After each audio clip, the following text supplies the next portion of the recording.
Market में दोस्तों जबरदस्त एक्शन का माहौल है, वो बना हुआ है और इसी एक्शन के बारे में जानना आपको दोस्तों बहुत ही जरूरी है। तो up to date with me की टीम से दोस्तों गौतम और अलीना आपके लिए जबरदस्त इंफॉर्मेशन लेके आई है। तो हमारे साथ बने रहिए up to date with me में।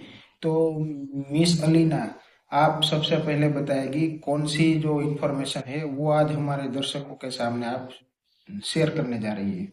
नमस्कार। आज हम एक बड़े दिलचस्प कंपनी की थोड़ी गहराई से पड़ताल कर रहे हैं। देखिए, आजकल हर तरफ आर्टिफिशियल इंटेलिजेंस मतलब एआई की बात हो रही है कि कैसे कंपनियों को बदल रहा है ना?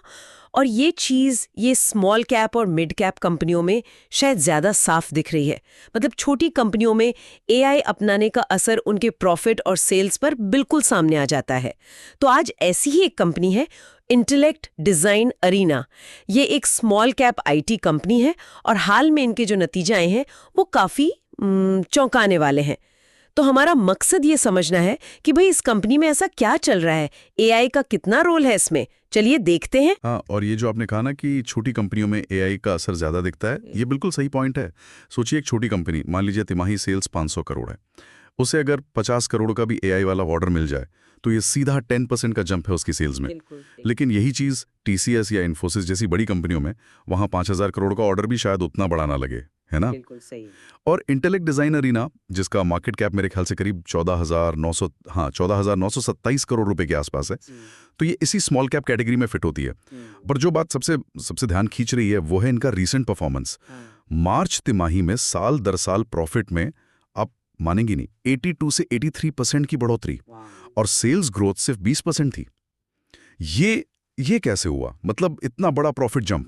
कि इसकी वजह एआई अडॉप्शन है। उन्होंने स्पेसिफिकली दो चीजें बनाई हैं। एक, ईमाच प्लेटफॉर्म, ये उनके बैंकिंग क्लाइंट्स के कोर सिस्टम को एआई से बेहतर बनाता है। और दूसरा है पर्पल फैब्रिक, ये एक एआई एनालिटिक्स टूल है जो क्लाइंट डेटा को एनालाइज करके क्रॉस सेलिंग वगैरह में मदद करता है।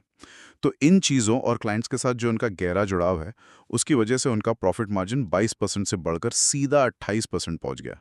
अच्छा, तो ये खास तौर पे बैंकिंग, फाइनेंस और इंश्योरेंस मतलब बीएफएसआई सेक्टर में काम करते हैं। हाँ बिल्कुल, बीएफएसआई इनका मेन फोकस है, और क्लाइंट्स भी कोई छोटे मोटे नहीं है। मॉर्गन स्टैनले, गोल्डमैन सैक्स, एचएसबीसी, दुनिया के टॉप बैंक्स इनके क्लाइंट्स हैं। अरे वाह, ये तो बहुत ही मतलब तगड़ा क्लाइंट बेस है फिर तो। बिल्कुल। और अगर कुछ आंकड़ों पर नजर डालें तो तस्वीर और साफ होती है। शेयर का भाव अभी करीब 1075 रुपए के आसपास चल रहा है। पी रेशियो है 44.9। अब देखिए, परसिस्टेंट या कोफॉर्ज जैसी दूसरी आईटी कंपनियां हैं, उनका पी तो 60-70 तक भी जाता है। तो उनके मुकाबले ये कम लगता है ना? हाँ, कम तो है। लेकिन यहां देखने वाली बात है वो 82% की प्रॉफिट ग्रोथ। उस ग्रोथ को देखते हुए ये 44.9 का पी शायद उतना ज्यादा ना लगे। हो सकता है बाजार ने भी पूरी तरह से इसे प्राइस इन नहीं किया है। सही बात है, ग्रोथ जबरदस्त है। और रिटर्न की कहानी तो और भी कमाल है। पिछले 5 साल में शेयर 66 रुपए 70 पैसे से बढ़कर 1075 रुपए हो गया है 66 से 1075, ये तो करीब 16 गुना हो गया। हाँ, लगभग 16 गुना। और इससे भी बड़ी बात, मुनाफा। 5 साल में मुनाफा मार्च 2020 में सिर्फ 18 करोड़ था, और मार्च 2025 में ये बढ़कर 334 करोड़ हो गया है। मतलब करीब 18 गुना। ओहो, मुनाफे में 18 गुना बढ़ोतरी। जी। सेल्स सीएजीआर पिछले 5 साल का 13% है, लेकिन प्रॉफिट सीएजीआर 129% है। ये दिखाता है कि हाल के सालों में प्रॉफिट कितनी तेजी से बढ़ा है।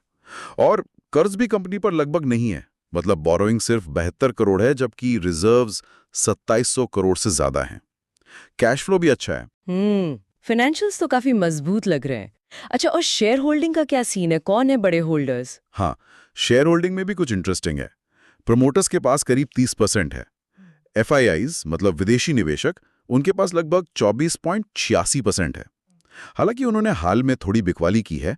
और डीआईआईज यानी घरेलू निवेशक, उनके पास 8.23% है।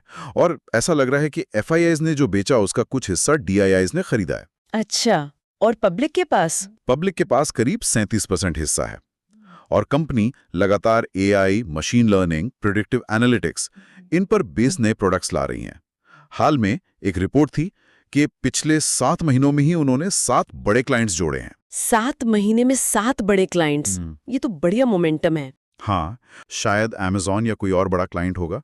उसमें बताया गया कि इंटेलेक्ट डिज़ाइन के जो सॉल्यूशंस हैं वो आईटी की लागत को 7% तक कम कर सकते हैं और आईटी मैनेजमेंट में जो टाइम लगता है उसे 85% तक घटा सकते हैं। अरे बाप रे, 60% कॉस्ट सेविंग और 85% टाइम सेविंग, ये तो मतलब खासकर इंश्योरेंस जैसी इंडस्ट्री के लिए तो ये बहुत ही आकर्षक बात होगी। बिल्कुल, यही उनके प्रोडक्ट्स की यूएसपी लग रही है। तो कुल मिलाकर अगर देखें तो इंटेलेक्ट डिजाइन अरीना ने एआई को यूज करके अपने बीएफएसआई फोकस और मजबूत क्लाइंट्स के दम पर सेल्स ग्रोथ भले ही मॉडरेट रही हो, लेकिन प्रॉफिट में जबरदस्त उछाल दिखाया है, मार्जिन एक्सपैंड किया है और पिछले कुछ सालों के रिटर्न भी निवेशकों के लिए शानदार रहे हैं।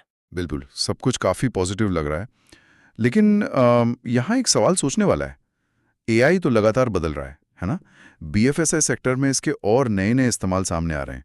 तो भविष्य में कौन सी नई इनोवेशन या शायद कौन सी चुनौतियां इंटेलेक्ट डिजाइन अरीना की अगली ग्रोथ कहानी तय करेंगी? खासकर जब उनके क्लाइंट्स दुनिया के इतने बड़े फाइनेंशियल प्लेयर्स हैं। ये एक सवाल है जिस पर आगे नजर रखनी होगी। जी दोस्तों, आपको ये वीडियो कैसा लगा हमें ज़रूर बताइए, क्योंकि हमारी एक्सपर्ट की टीम ने काफ़ी ज़बरदस्त जो रिसर्च किया था, काफ़ी उस पर मेहनत की थी और इसके बाद दोस्तों आपको इतनी ज़बरदस्त इंफॉर्मेशन देखने को मिली है। तो अगर आपको हमारा वीडियो पसंद तो लगा है, इसे शेयर कर दीजिए, लाइक कर दीजिए और सब्सक्राइब कर दीजिए।